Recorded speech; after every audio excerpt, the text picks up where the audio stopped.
ตอนนี้แมวน้อยของเราได้สิ้นลมหายใจไปแล้วนะครับผมเอ้ยทุยไม่ใช่นอน นอนทั้งวี่ทั้งวันเลยนะ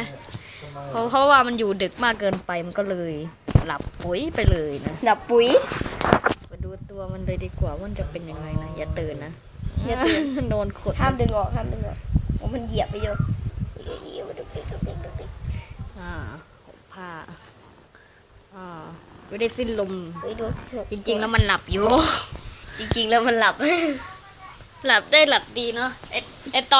อนบ่ายๆนี่มันวิ่งจั่นมาเลยทีเดียวพอถึงตอนกลางคืนมันงีบไปสักพักนะแล้วมันก็ตื่นมาปุ๊บพอตื่นมาปุ๊บเลย ร้องเงี้ยว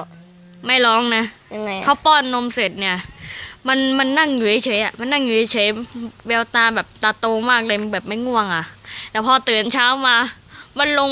ลงมาข้างล่าง ไม่รู้ว่าลงมาได้ไงนะลงมาข้างล่างเสร็จปุ๊บมันก็เดินไปเดินมาเจอพี่เว้นตามหาแมวอยู่ตามหาเสียงแมวอยู่ไอ้ห่ากูก็เลยเอามันขึ้นมาแล้วไม่ก็หลับไปเลยเอ้ย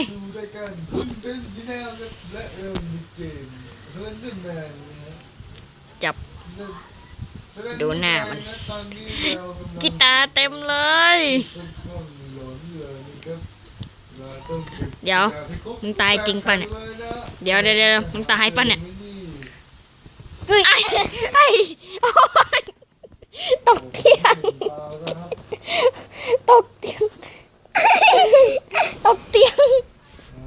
นอนตุยอย่าไปกวนมันยังเด็กอยู่เอ๊ะ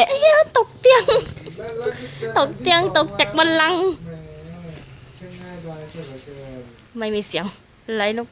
นอนเถอะนอนนะนอนมันไม่ได้เสียงคอแห้งแบบคอแห้งเปล่า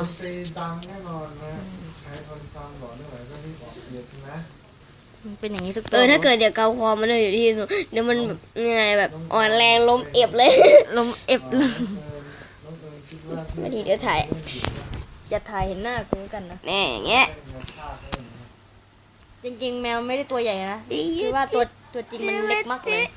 ไอ้ควายพวกกันน่าแต่วัดตัวฟัก10,000 เมกก็เนี่ย14,000 เมกกว่าอะไรวะเนี่ยมันขึ้นอะไรเงี้ยดินทำไมให้มันนอนดีๆเหอะกันลังให้มันนอนอยู่แต่มันไม่นอนเล่นอย่างเดียวเลยปล่อยมันที่ละเนี่ยทาวายีเดสึอะไรนะนี่เนอะอะไรนะนี่เนอะมันนอนทำไมเนี่ยวิธีทายของข้ามันมืดไหมดูวิธีทายของข้าเอาทายดิเดี๋ยวว่าทายเองอย่าไม่จะคิด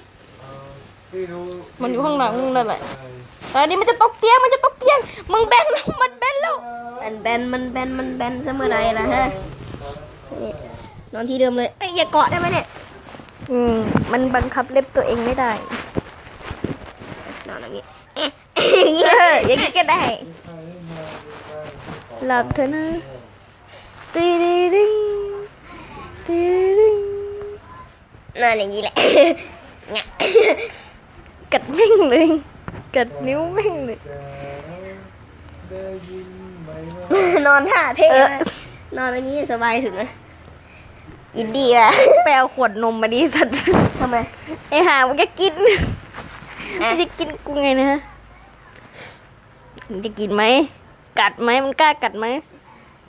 ถ้ามันกล้ากัดกูจะบอกมึงฉลาดมาก ฉลาดมากต้องปลามันต้องใหญ่กว่านี้ตัวนี้มันเล็กมากเลยผมเข้าไปเมื่อคืนเนี่ยว่าแบบใส่กางเกงยังไงกางเกงอะไรวะกางเกงผ้าแบบถอดแบบขั้นเท่ใส่กางเกงซ้อน2 ตัวแล้วแบบดึงอย่างเงี้ยออกเลยหลุดเลยมายากลติมายากลแล้วเขาว่าจะทำเหรอเมื่อคืนใส่กางเกงขาสั้นน่ะแล้วก็กางเกงใส่ซ้อนอ่ะแล้วก็ดึงหน้ามันดึงแบบปึ๊บหลุดมันหลุดออกมาแต่ว่ามันไม่ขาดนะน่ารักเปล่าหลุดหน้ามันทั้งคาวเลยกูมันตกมันดันไปมันกลัวกล้องมากกว่ากลัวกล้องเหรอลูกไปให้มันนอนเถอะ สำหรับคลิปนี้ตี มันมอง